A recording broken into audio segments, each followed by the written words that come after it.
Tuduhan tak perawan di malam pertama kami, hanya karena tak ada setetes darah di atas spray putih, membuat Mas Raffi menjatuhkan talaknya saat itu juga. Kejadian itu mengingatkanku pada peristiwa masa lalu yang hanya samar ku ingat. Apakah benar manusia-manusia biadab itu telah menodaiku di saat aku tak sadarkan diri malam itu? Kenapa aku tidak merasakan apa-apa kala itu? Rasa penasaran membuatku mencari tahu dan menguak sebuah teka-teki tentang siapa aku dan orang tua kandungku. Tak hanya itu, aku pun mendapatkan fakta jika Mas Raffi ternyata telah berselingkuh di belakangku. Jauh sebelum kami menikah. Mau kemana, Mas? Tanyaku.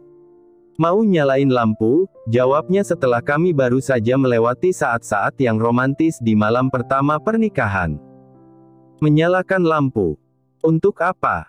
Padahal kami akan tidur, ngapain juga nyalain lampu? Aku masih menutupi tubuhku yang hanya memakai lingerie dengan selimut. Masih malu rasanya kalau harus terlihat seksi di depan laki-laki, walaupun dia sudah sah menjadi suami. Mungkin aku belum terbiasa. Klik.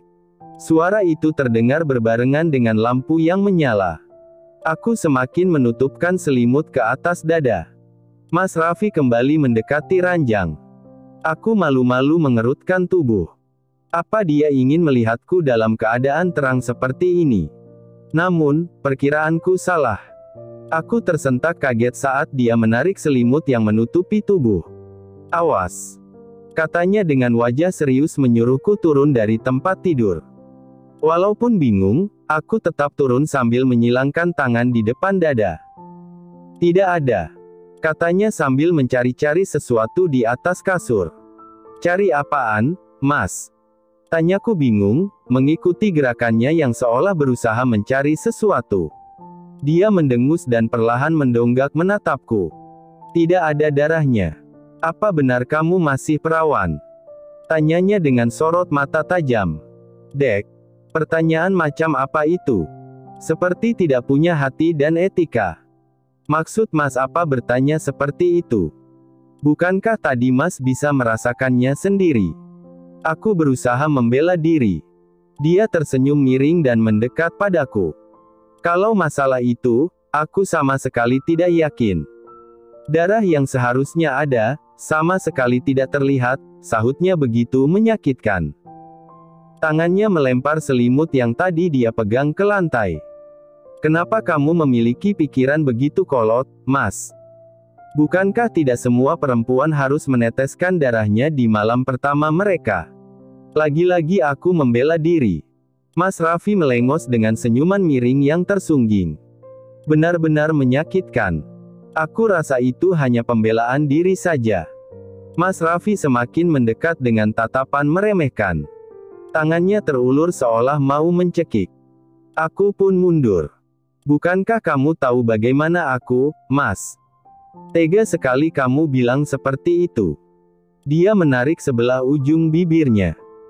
Karena aku tahu bagaimana banyaknya lelaki yang terpikat olehmu, karena itu aku meragukanmu, ucapnya dengan tatapan nyalang. Tubuhnya memepetku yang terhalang tembok. Katakan, siapa yang mendahuluiku? Bentaknya sambil meninju tembok hingga aku tersentak kaget. Mataku melebar membalas tatapannya. Katakan. Sebelum aku semakin kalap. Teriaknya lagi dan tangan kekarnya hampir saja mendarat di pipiku. Namun, gedoran di pintu disertai teriak pertanyaan dari mulut mertuaku menghentikan tangan Mas Raffi yang hendak menamparkan. Raffi. Ada apa? Teriak Bu Hesti. Mas Raffi menurunkan tangan dan memundurkan tubuhnya, walau tatapannya masih menatapku dengan tajam. Dia kemudian melangkah menuju pintu dan membukanya. Ada apa? Kenapa malam-malam begini kalian bertengkar? Harusnya kalian mesra-mesraan. Bu Hesti menatap kami bergantian.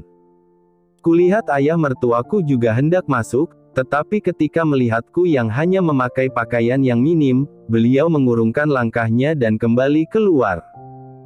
Mas Raffi tidak menjawab, dia malah duduk dengan lunglai di sofa yang ada di kamar ini. Tangan kanannya memijit pelipis sambil menunduk. Apa kalian tidak ingin menjawab Mama? Tanya ibu mertuaku lagi. Aku diam. Tidak ada yang ingin aku katakan. Sakit sekali rasanya. Raffi, coba jelaskan sama Mama, kenapa? Mas Raffi menghela napas panjang dan mengembusnya kasar. Aku tidak akan melanjutkan pernikahan ini, Ma, ucapnya pelan, namun mampu memporak-porandakan ketegaran hatiku. Mataku melebar dengan napas tersengal. Apa? Tanya Bu Hesti. Jangan main-main, kamu, Raf. Wajahnya tampak kaget. Raffi tidak main-main, Ma. Raffi merasa sudah dibohongi. Raffi merasa sudah membeli barang bekas. Rongsokan. Jawabnya begitu menggelegar dan menghancurkan hatiku. Rongsokan, katanya. Serendah itukah harga diri seorang perempuan jika tidak meneteskan darah keperawanan? Bagaimana kami kaum wanita bisa menuntut balik atas diri suaminya? Apakah dia juga masih perjaka atau tidak? Apa? Bu Hesti mengerutkan keningnya. Dia kemudian melangkah menuju ranjang pengantin kami yang ternyata sepertinya sengaja dipakaikan spray putih. Tidak ada, gumamnya dan kemudian beralih menatapku. Kamu sudah tidak. Ucapannya terhenti. Mungkin masih menimbang. Perawan. Dek. Lagi-lagi pertanyaan yang sama. Seolah menuduh dan menguliti kalau aku seorang yang kotor. Aku menggeleng. Bu Hesti kali ini yang menatapku dengan tatapan mencibir. Menggeleng untuk menjawab bahwa kamu tidak menggakuinya, atau justru kamu sudah tidak suci lagi. Aku menelan selaiva dengan berat. Tiba-tiba terasa pahit sekali seperti nasibku saat ini. Raffi, siapkan mobil. Kamu meminta Lintang secara baik-baik, maka kamu juga kembalikan dia dengan cara yang baik. Sangat sopan kalimat itu, tetapi rasanya bagai tikaman sembilu. Aku tidak ingin mendebat mereka. Percuma, jika suamiku saja tidak percaya. Bukankah sebuah pernikahan itu harus berlandaskan kepercayaan? Jika semua itu tidak ada, apalagi yang harus dipertahankan? Aku akan pulang sendiri, Mas, ucapku tegas dan gegas menuju tas yang berisi baju-baju. Tidak. Aku harus membicarakan ini dengan orang tuamu. Aku memintamu baik-baik, jadi aku akan mengembalikanmu baik-baik, katanya dan berlalu. Apa? Ini terlalu mengada-ngada. Papa bangkit dari kursinya ketika Mas Raffi mengungkap alasan dia mengembalikanku padanya. Saya tidak mengada-ngada, Pak. Spray itu menjadi buktinya, tunjuk Mas Raffi ke sembarang arah. Papa melengos sambil tertawa sinis. Kamu seperti tidak sekolah tinggi saja, Raffi. Pikiranmu terlalu picik, ucap Papa. Namun, Mas Raffi bersikukuh untuk tidak melanjutkan pernikahan ini. Bapak bisa berkata seperti itu karena yang berbuat hal menjijikan itu adalah putri Bapak sendiri. Bagaimana kalau Bapak ada di posisi sebagai saya atau orang tua saya? Apa Bapak masih bisa berkata seperti itu? Apa Bapak rela jika putra Bapak menikahi seorang yang memiliki masa lalu yang kotor? Diam kamu. Putriku Lintang tidak seperti itu. Wajah Papa sudah merah padam. Sudah, Pak.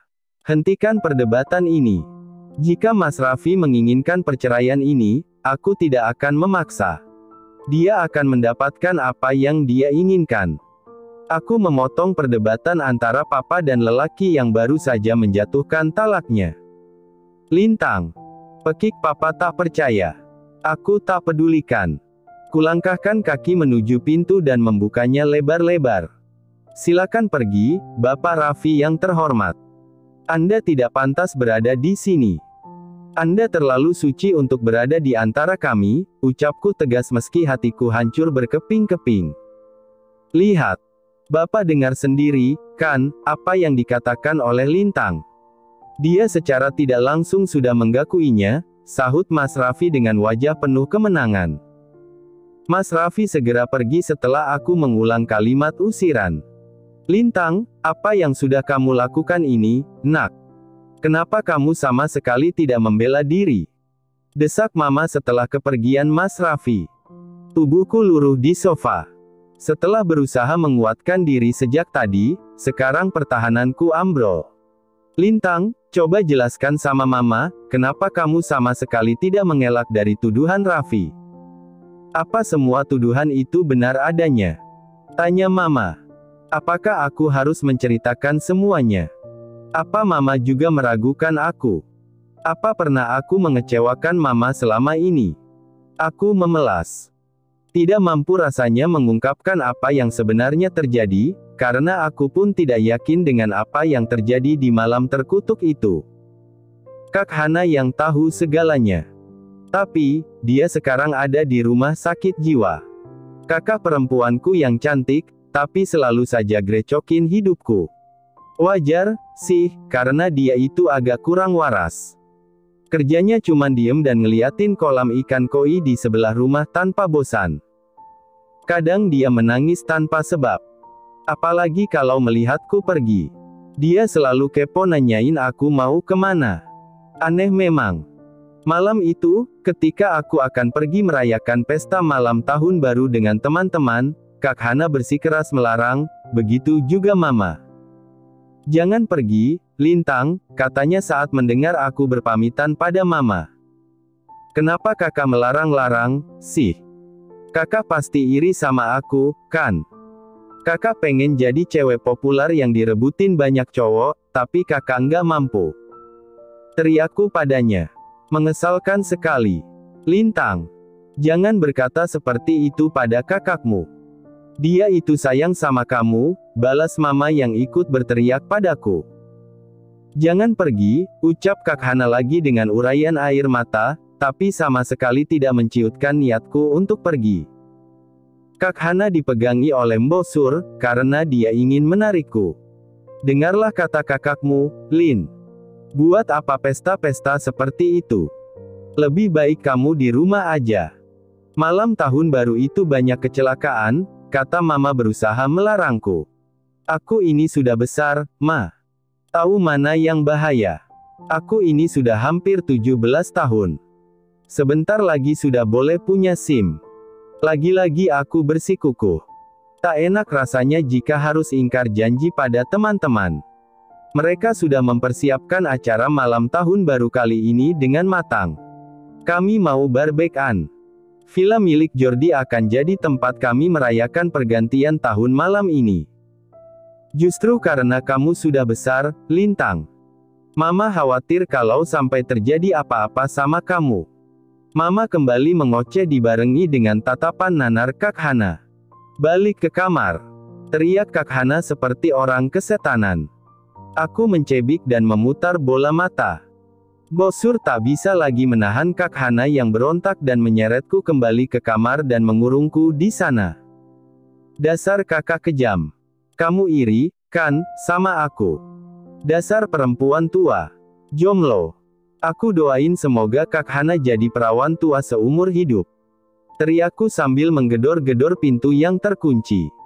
Aku pun luruh dan menangis saking kesalnya pada kakak dan ibuku. Mataku membelalak saat melihat gorden yang meliuk-liuk tertiup angin. Tidak ada rotan, akar pun jadi. Tidak bisa lewat pintu, lewat jendela pun oke. Meski harus turun lewat pohon mangga yang cukup tinggi, dengan hati-hati aku berhasil keluar dari kamar.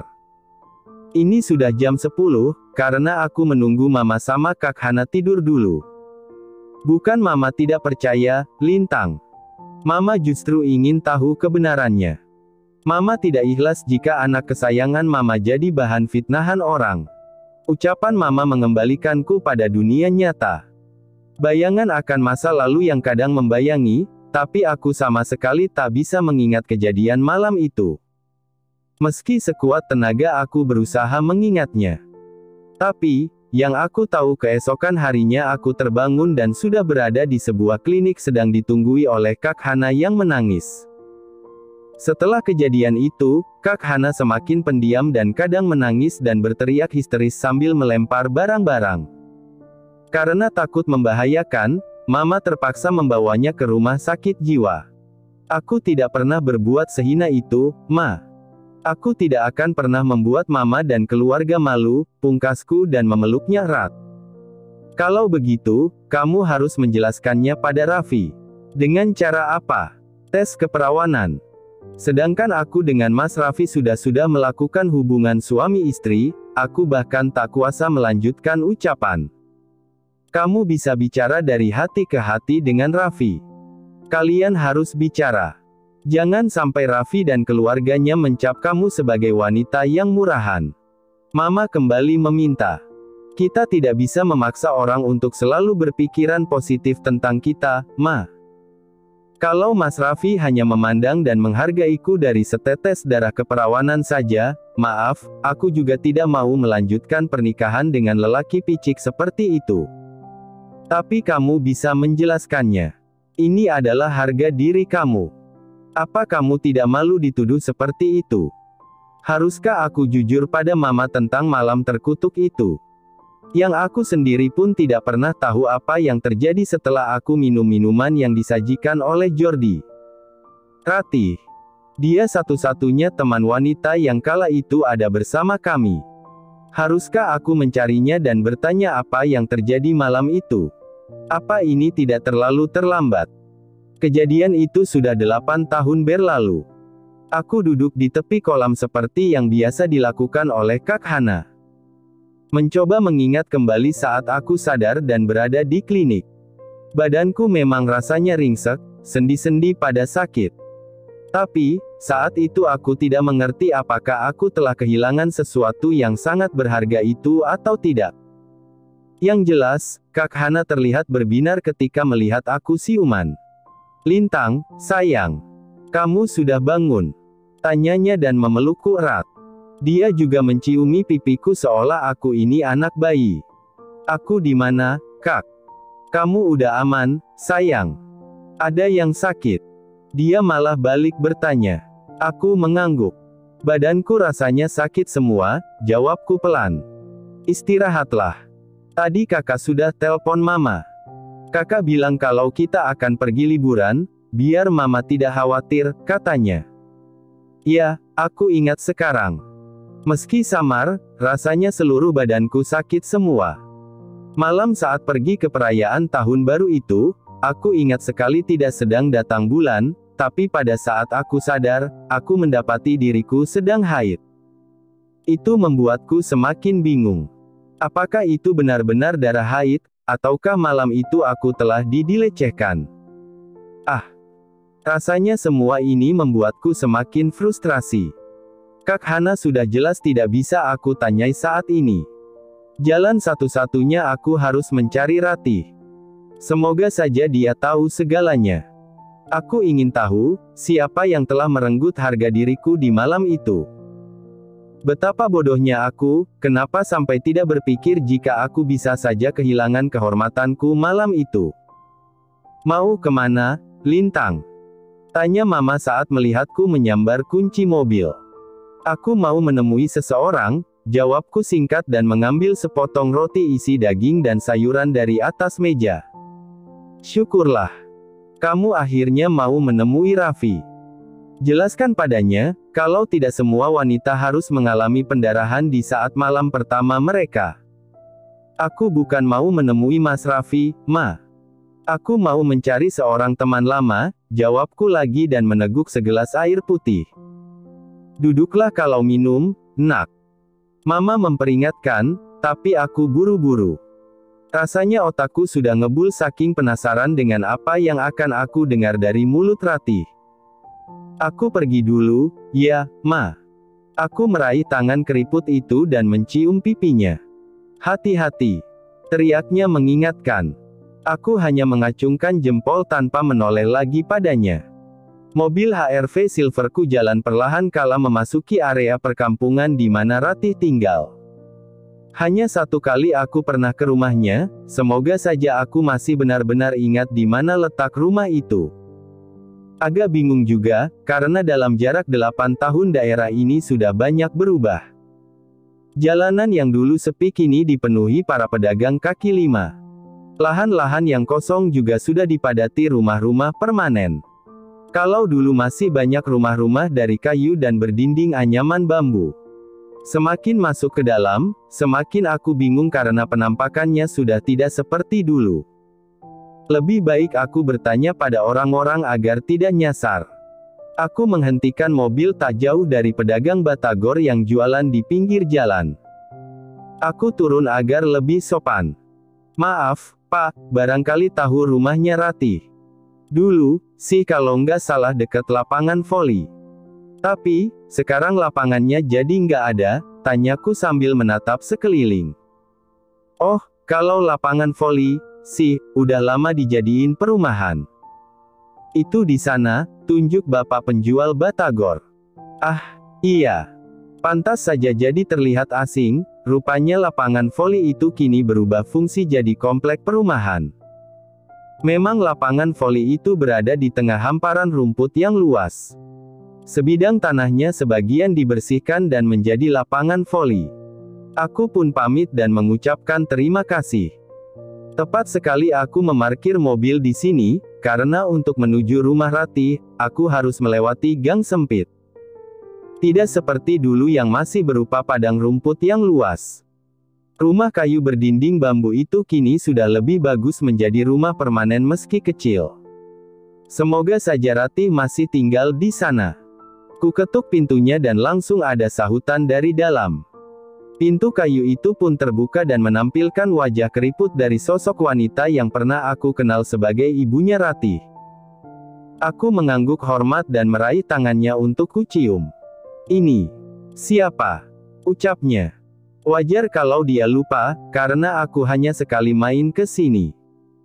Seringnya Ratih yang main ke rumahku. Saya Lintang, Bu. Ratihnya ada. Tanyaku menelisik. Oh, Neng Lintang. Ratih sudah tinggal sama suaminya, Neng, jawabnya. Tubuhku mengendur sebagai reaksi sedikit kecewa. Tapi, aku masih bisa meminta alamat di mana Ratih berada atau paling tidak nomor handphonenya agar bisa aku hubungi. Akhirnya aku dapat juga alamat rumah Ratih yang baru juga nomor ponselnya. Hanya sayang, nomor itu sepertinya sedang tidak aktif. Tidak apa, aku langsung saja akan mendatangi rumahnya. Sebelum pergi aku menyelipkan beberapa lembar uang berwarna merah ke tangan ibunya Ratih. Aku tahu jika kondisi ekonomi orang tua Ratih sangat memprihatinkan. Dia mengucapkan terima kasih berkali-kali. Rumah Ratih cukup jauh dari rumah orang tuanya. Tempatnya berada di satu komplek kecil di pinggiran kota. Rumah-rumah kecil tipe 21 yang menurut mereka jauh lebih baik daripada harus mengontrak. Setidaknya uang yang mereka keluarkan tidak akan menguap begitu saja menjadi milik si empunya kontrakan. Mencicil rumah meski kecil tapi akan menjadi hak milik. Aku yakin sekali jika rumah bercat biru itu adalah rumah orang yang kini sedang aku cari. Aku pun memarkir mobil tak jauh dari sana. Sepi. Sepertinya tidak ada orang. Lalu, kuucapkan salam beberapa kali. Tak ada jawaban. Bagaimana ini? Rasa kecewa mulai merayapi dada. Apakah Ratih sedang bekerja? Ini hari Senin, di mana orang-orang bekerja pasti masuk. Tidak seperti aku yang masih cuti menikah. Sudah Mama bilang, Mama tidak punya uang. Suara yang berasal dari belakangku itu begitu aku hafal. Aku membalikkan badan. Tubuh yang dulu sintal itu kini berubah kurus dengan mata yang cekung. Hatiku begitu terenyuh. Ratih. Kupanggil namanya dan wanita yang menuntun anak kecil itu pun mendonggak. Li Lintang. Ucapnya gagap. Sebuah pelukan kembali kami pautkan setelah sekian lama tak bertemu. Gadis yang dulu begitu cantik, kini berubah banyak. Ratih sangat kurus dan memakai baju yang kumal. Entah aku harus memulai dari mana ketika Ratih bertanya ada apa aku tiba-tiba menemuinya. Tapi, rasa penasaranku begitu besar akan masa lalu itu. Sebelum mengungkapkan semua, aku memberikan selembar uang berwarna hijau pada anaknya Ratih agar dia bisa membeli cemilan di warung dekat rumah ini. Hanya terhalang beberapa rumah. Apa kamu masih ingat dengan kejadian di malam pergantian tahun itu? Tanyaku memulai obrolan. Ratih mendonggak dengan wajah terlihat kaget. Ada apa kamu menanyakannya? Tanyanya dengan mata mulai berair. Aku ingin tahu apa yang terjadi pada kita malam itu, karena aku tidak ingat apa-apa setelah minum minuman yang diberikan Jordi. Bukannya menjawab, dia malah menangis terseduh. Aku juga tidak ingat banyak, Lin. Hanya saja aku masih bisa mendengar seseorang datang saat Jordi dan teman-temannya mulai melecehkan kamu. Yang aku dengar, itu suara seorang wanita yang berteriak-teriak, "Jangan coba-coba ganggu anakku." Aku juga dengar dia melempar-lemparkan benda-benda. Lalu aku tidak ingat apa-apa, ucap Ratih. Apa? Bukannya yang menolongku malam itu dan membawaku ke klinik adalah Kak Hana? Kenapa Ratih justru mendengar kalimat seperti itu? Aku tertegun sejenak. Rasanya tak percaya jika Ratih mendengar Kak Hana mengucapkan itu. Mungkin yang dia dengar adalah adikku, bukan anakku. Hanya berbeda sedikit. Orang yang oleng karena obat penenang pasti otak dan pendengarannya tidak benar. Aku benar-benar menyesal sudah datang ke pesta itu, Lin. Aku minta maaf, karena Jordi menyuruhku ngajak kamu. Dia bilang kalau teman-teman wanitanya yang lain juga akan datang. Tapi nyatanya, ucapan Ratih tertahan oleh isakan. Bukan hanya dia, aku juga menyesal karena tidak mendengarkan apa kata Mama juga Kak Hana. Darah muda dengan segala keingintahuan tanpa berpikir akibatnya. Aku menyandarkan diri ke kursi dan mengembus napas panjang. Sedih rasanya ketika mengetahui jika Jordi memberikan Ratih sejumlah uang agar mau mengajakku. Maaf, Lin. Saat itu aku benar-benar butuh uang.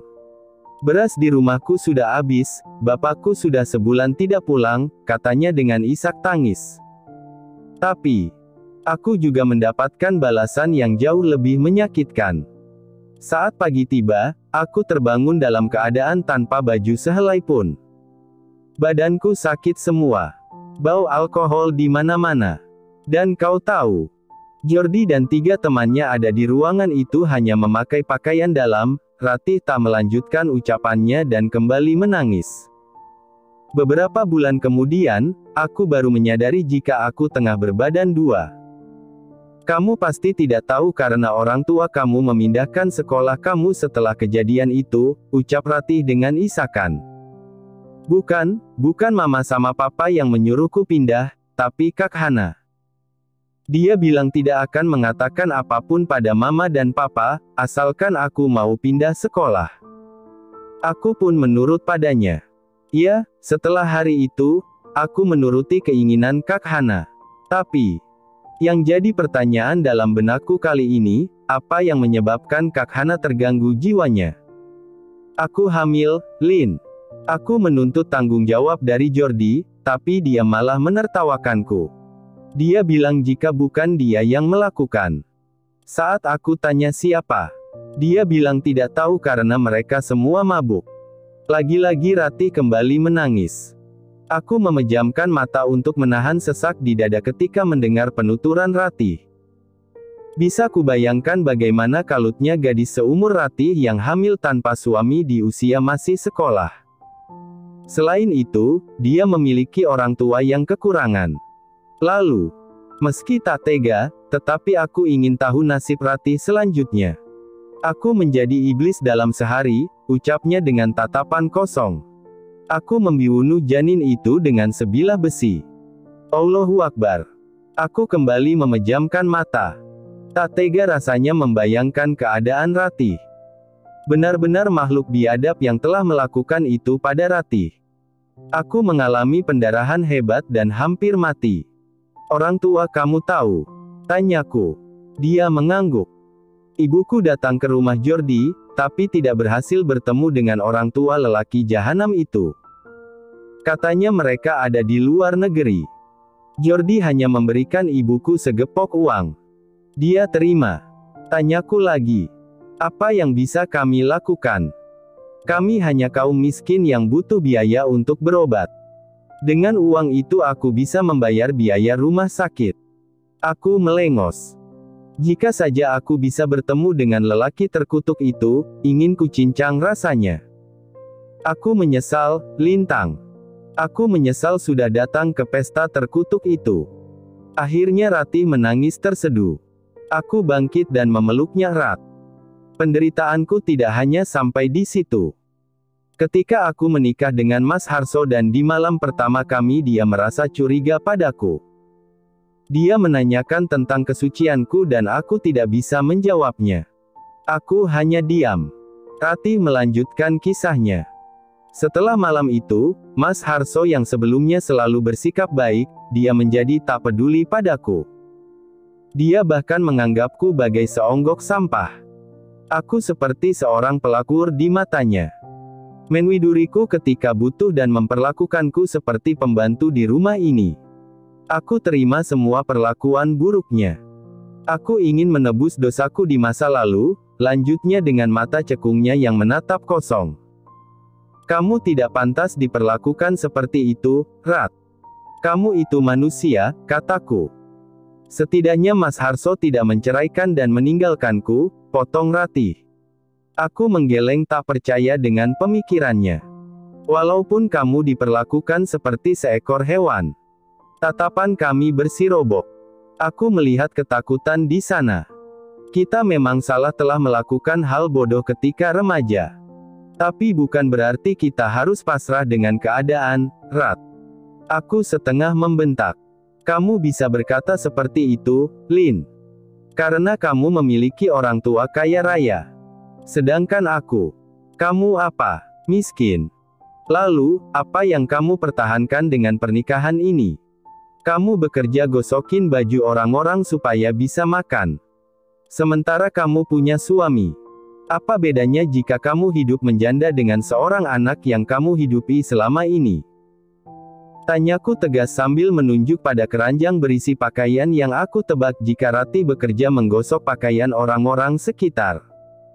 Kamu hanya dianggap pelakor oleh suami kamu sendiri. Yang datang hanya ketika butuh menyalurkan hasrat binatangnya dan pergi tanpa ingat jika dia punya anak yang harus dihidupi. Untuk apa kamu bertahan? Demi status. Bentakku lagi. Oh, come on, Ratih. Mana Ratih sahabatku dulu yang selalu dapat peringkat 1? Mana Ratihku dulu yang pintar dan ceria? Mana Ratihku yang... Aku bahkan tak sanggup lagi berkata-kata karena air mata yang mulai keluar tanpa bisa kutahan. Seberat ini hukuman yang harus Ratih tanggung untuk sebuah dosa di masa remaja yang penuh rasa ingin mencoba. Hukuman yang kuterima tak seberat sahabat yang berada di hadapanku saat ini. Ampuni kami Tuhan. Ternyata nasihat orang tua selalu benar. Ada satu lagi pertanyaan yang mengganjal. Jika Ratih sampai hamil karena kejadian malam itu, lalu aku, apakah karena aku langsung datang bulan keesokan harinya? Oh Tuhan, teka-teki ini masih menggulung bagai benang kusut dalam otakku. Terima kasih sudah menonton, guys. Jangan lupa klik like jika kalian menikmati cerita ini, subscribe untuk update konten seru lainnya, dan tinggalkan komentar di bawah tentang apa yang kalian pikirkan atau cerita apa yang ingin kalian dengar selanjutnya. Dukungan kalian sangat berarti. Sampai jumpa di video berikutnya.